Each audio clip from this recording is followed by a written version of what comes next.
Welcome to Canada's podcast. Hi, this is Celine Williams hosting from Ontario for Canada's podcast. My guest today is Teresa de Grosbois, who is on a mission to change the planet one grassroots movement at a time. She's the #1 international best-selling author of Mass Influence, The Habits of the Highly Influential, which has been on bestseller lists in 7 countries since 2015. And she heads up the International Evolutionary Business Council, a membership-based organization which empowers changemakers to create profitable, impactful businesses. Welcome, Teresa. It's great to be here. Thank you so much for having me on, Celine. Absolutely, my pleasure. Your background, even just from that intro, sounds really interesting. So I'd love if you could tell us a little bit about your journey as an entrepreneur and to get to where you are right now, what it has been like, the twists and turns that we all take in life. Yeah, I'd love to tell you it's all been marvelously linear and planned, but I think life often has other ideas for us. When I first started my entrepreneurial journey, I actually thought I wanted to run a charity. I had left my job in government and was determined to build schools in Africa. And I thought it'd be fun to take some of these little stories I wrote for my kids. I used to write little poems and stories for my kids and publish them into kids' books to raise money for the charity, right? And that quickly taught me 2 things. It taught me very quickly that I didn't love running a charity. What I thought would be running a charity was totally different than the reality of it, and I wasn't enjoying it at all. And I wasn't going around to schools doing kids programs. That wasn't really lighting me up either. I wasn't enjoying either of those activities. And I thought, well, that's kind of fascinating. What I thought I would love and what I thought I'd be good at hasn't played out to be the case. And at the same time, I started to have dozens of people coming at me going, how did you put 3 kids' books on the bestseller list in only 8 months? What did you do? And will you show me how you did it? So I started coaching and mentoring all these people on how do you create these influential big book launches? And, how do you create the kind of work that people want to listen to, And it wasn't until a few months after that I was sitting having a cup of tea with a girlfriend and I was venting a little bit, right? Like, I'm not loving running the charity, but I'm loving this other work, but I'm not getting paid for it. And she just looked at me and she said, honey, when the universe sends you a flood of something you love, you should pay attention. Like go with the stuff you love. And so that really was like a light bulb moment for me. And I actually rebranded overnight. That was when I started realizing, my superpower is actually influence and I'm not standing in my superpower, And so that's when I rebranded and started coaching and mentoring people on like, how do you get more influence? How do you become an influencer? How do you put a book on the bestseller list? How do you create these big wildfire word of mouth situations where everything just goes crazy, And, the rest is history. Once I started leaning into the stuff I was really enjoyed doing, the entrepreneurial journey just started picking up steam and moving in the direction that it needed to go in. So, so we have a lot of listeners who are stepping into or on their entrepreneurial journey. And I'm curious, how was it all smooth sailing? What were some of the lessons you learned? Like, what were some of the things that you're like, I would never do this again, but absolutely I should have done this from the beginning, or this was the right choice in that? Because the world of entrepreneurship is challenging and twisty and turny. Yeah, it's messy. Like there's no 2 ways about it, right? Because, although there are university programs that teach business, they really don't teach entrepreneurship, or not the reality of it. And the reality is most entrepreneurs build the plane while they're trying to fly it. And that's always going to be messy, right? But you learn by standing in the mess. There's no other way to really learn true entrepreneurialism other than to set up a business and start. There really is no other way. And so you got to give yourself permission to succeed sloppily. That's I think, if I was to do one thing different, I would beat myself up less for the fact that it was messy, because so many entrepreneurs worry so much about, I should be getting this right. I should know how to do this. We should on ourselves so much, And yet if you just lean in, I love how Sheryl Sandberg talks about that. Like, just lean in the direction of what's working, lean in the direction of what makes you happy, lean in the direction of where you're passionate. You will learn so much, and your life, I couldn't have conceived the life I'm living now 10 years ago, or even 20 years, it was just, I had to keep taking whatever the logical next step was, and my life unfolded from there. That's really what the entrepreneurial journey is. I love how you phrase that, because I think quite often we're very attached to the idea of what's we're going to shit on ourselves again right now, of what something should look like, right? Like, this is the next thing. This is what's going to happen. My life should be this way in 5 or 10 years. And I think that's not the reality in any circumstance, but I think even less so when you're dealing with being an entrepreneur and running your own business and designing your own thing, because no one else has done it. You've never done this before, therefore no one else has done it the way you're going to do it. And I think there's often that messiness comes from that push-pull of, it should be this way. I should be making 6 figures already. I should have this many employees. I should be whatevering, versus the reality of starting and running and growing in whatever way. There's no way to grow a business, but to sustain you, doing that yourself is not going to look the way it should look. Yeah, that's so true. I think one of the biggest mistakes I see early entrepreneurs make is they do what I would affectionately call practicing at business, right?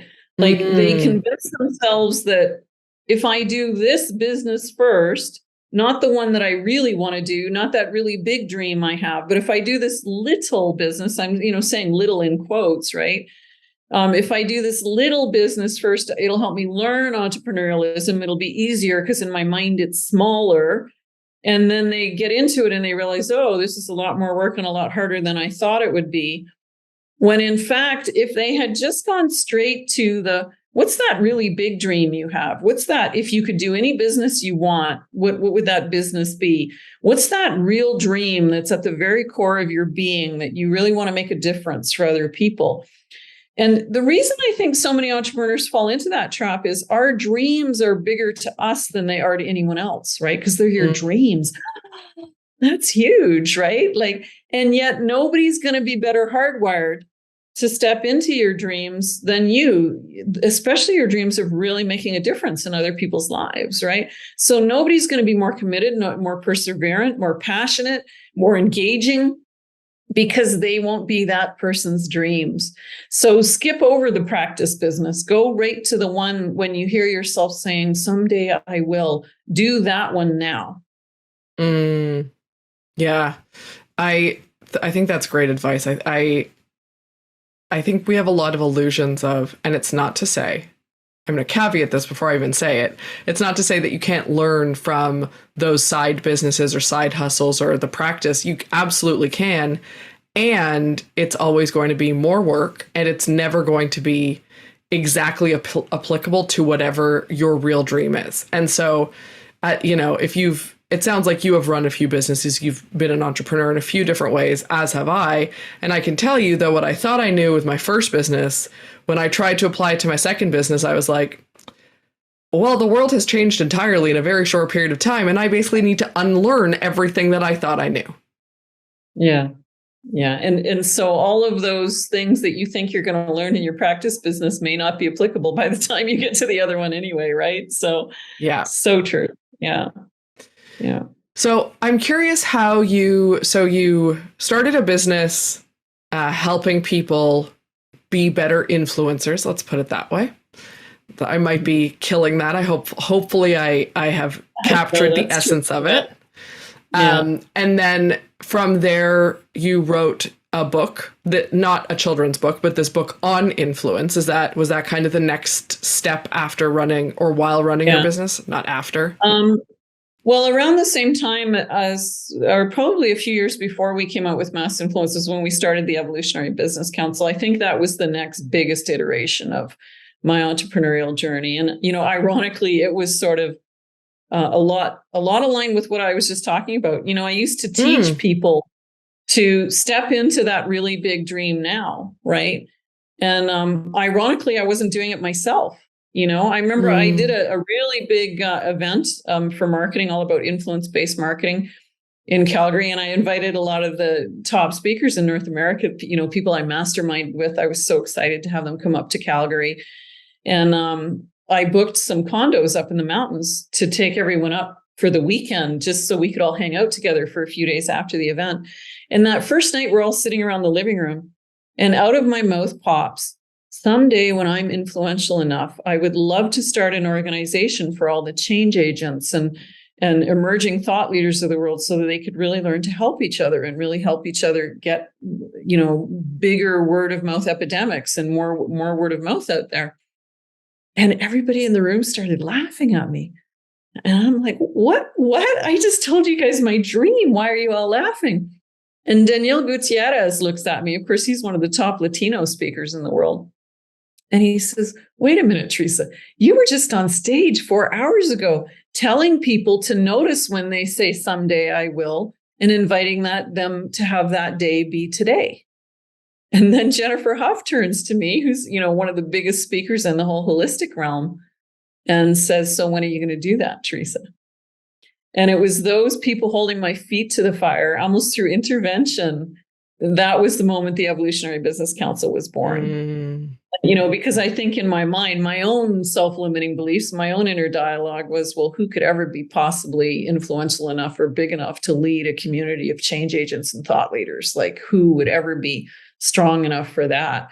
And ironically, the Evolutionary Business Council has been one of the easiest things I've ever done, because I'm surrounded by amazing people who won't let me fail. They're such caring, loving, beautiful human beings that there's almost no problem I can bump into that they're not there to support and assist. So it's been pretty wonderful as a journey.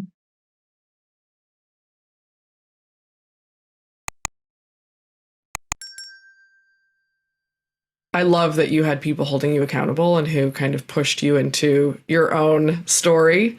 Because I think I think we are much better at giving advice to those around us and seeing what they're not seeing than we are at seeing it for ourselves. And so it's great that they were able to see that for you and point it out lovingly so that you did something with it. I think that's fantastic. So the Evolutionary Business Council sounds like, I'm totally guessing, around 10 years old. Is that right-ish? 12 years old now, yeah. 12 years old. So. Oh, I was close. I feel very close. I know the date of the book, so I was like 10 years-ish. Yeah. So how has it grown and changed and in the last 12 years? Wow, that's a great question. It's matured a little bit. When we first started out, we weren't quite sure what we needed to be. And in fact, when we first started out, we were all really just about growing influence, influence around the change makers of the world. And what I quickly discovered was, and actually I sort of invented this little idea, right? I thought, what if I took the marketing principle of creating like a marketing funnel? We normally have our highest cost products down at the bottom of the funnel, and we have free stuff up at the top, and we draw people toward us. And I thought, what if I treated influence like it was money? And I created a funnel around influence, and I drew the most influential, the biggest change agents to the world toward me, in this funnel. And it worked so well. Like all of a sudden, within only a few years, the collective reach of the members of the EBC was getting close to 500 million people, which is phenomenal how quickly it grew. Amazing. But it almost became like putting a Lamborghini engine in a go-kart and then the car exploded. Like it was like that, right? Because all of a sudden, all this thought of influence and no thought of profit, it was like it almost rolled over the rest of my business, because as a council, it wasn't really designed to make money initially.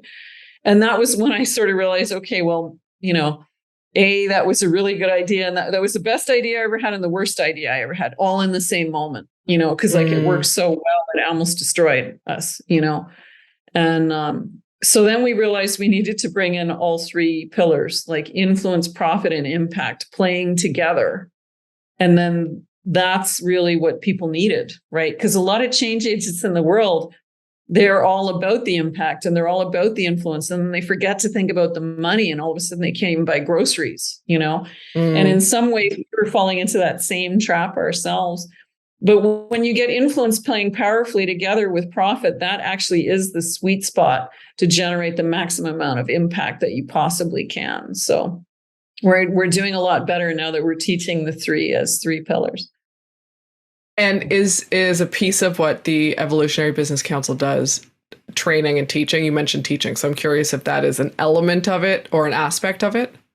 It's a really big element. I mean, first and foremost, we're a safe space for leaders to do their own inner work, their own transformational work, right? Because as leaders, we bump up against our own negative self-talk and our own inner dialogue just as much as the next person. And sometimes that can be hard to talk about in any regular training room, right? Like, oh, crime, you lead an organization of 50 people, boo-hoo. Like, you know, people can make it unsafe for you to share. Whereas in the EBC, it is a safe space for leaders to step into. But we also do a lot of training around influence in business and how they work. You know, we do several events a year and we do calls every month. And finally, we're also a mastermind space, like where the influential who are all about changing the world can get together and collaborate and support each other and, you know, create energy around each other's projects. So it's actually all three in combination.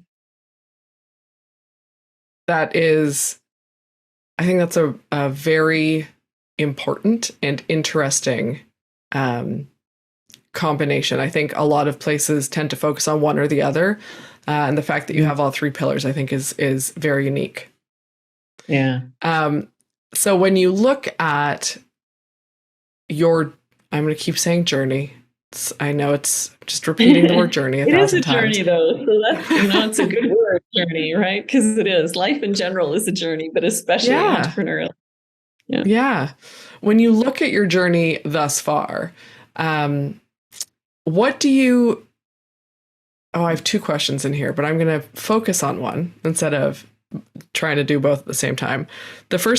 My first curiosity is, what do you think is next for you? When you look at what you've done so far, what's next? What else do you want to accomplish? Well, we've been having a lot of fun. A small group of us from the ABC came down here to Costa Rica and started developing an intentional community down here that's been kind of an offshoot of the Evolutionary Business Council. And it's kind of becoming the physical home of the Evolutionary Business Council, because EBC runs online, you know, globally. But we never actually had a physical space that was kind of considered our landing pad. So we've been having a lot of fun, but doing that, building a retreat center. We've got a little retreat center running here now, and we're planting food trees all over the neighborhood. So that's been kind of a fun little passion project that's sort of me kind of fake retiring. I probably won't ever fully retire because I just love to be busy so much. So now I'm just sort of like, what can I do that would be outrageously fun and still align with my business passions, you know? So I think that's kind of what's coming next in terms of partnering a parallel project with the EBC. I love this idea of fake retiring, because I feel like there is a set of people who are very focused on retiring and getting to that age where they can just stop working. And I think entrepreneurs are not that generally. Most of the entrepreneurs I know are like, and both my parents were entrepreneurs and worked until they, you know, pretty much until they died with love, not because they had to, because they were like, well, you know, what else maybe I can teach other people. Maybe I can do this. Like, there's always something that I think drives differently. So I love that you said fake retired as part of your story. I really think for entrepreneurs, it's just, are you financially free? Okay, we're good. Let's keep going, right? Because, you know, life is too short to not have fun. You know, life is too short to not live your passion. And really, what are entrepreneurs doing other than stepping into their passion? And retirement should be the point of life where you get to live your passion fully. Well, what? So you're going to leave the business that is your passion? That doesn't make sense, right? So yeah, Yeah. I think it's a great reframe because we don't hear that. I think it's the reality for a lot of entrepreneurs, but we don't talk about it a lot, right? A lot of when we talk about retiring, it's still that traditional, no offense to government employees, but that kind of you hit an age, you retire like a government employee, you have this pension line, and that's not the entrepreneur life, and I don't think it's what most entrepreneurs want. So I appreciate you sharing that because I think it's important. Well, I know I don't want. I think, in fact, you see a lot of government workers or industry workers retire and then start a business. So I think really the equivalent of retiring for an entrepreneur is simply getting the business to a point where you can only do the fun pieces that you love. And when you have enough team and enough staff around you that you get to just show up and do the fun bits, then you are retired. That's really the truth. So the other question I wanted to ask you was, and I don't know the structure of EBC or your other businesses, so no assumptions of how you structured or grew them, but what advice would you give to someone who is looking to or trying to build a business in such a way that they can get to that point of retiring like an entrepreneur, where they don't have to be doing all the things every single day, where they can have the freedom to say, what's the most fun thing I can do right now? Because I think a lot of people are searching for it and they don't know how to. Sharing your perspective on how you got there or what you would advise is always helpful for people. I would say take a Post-it note and write the word team on it and post it on the wall in front of your computer. Because that's the route to getting to financial freedom, right? Is who's on your team. And I would be in that inquiry every day, every week, every month. Do I have the right team? Is my team well trained? Is there more I can be doing? Are there volunteers that could be supporting me? Are we automated effectively? I think as long as you're working on your business more than you're working in your business, you will get there, but the first step is having a really amazing team around you that takes away the work you hate and leaves you with the work that you're really good at, that you love. I think one of the hardest things is for people to work on their business and not work in their business, especially when they feel like the profit or the money is tied to them in some way. Yeah. How did you make that transition, or how did you find that transition, or the balance, whatever you want to call it, for yourself? I'm curious because I think that's brilliant advice. And even for myself, I run a business, and that is the hardest thing, is to be like, okay, time to, because there's always stuff to do in the business.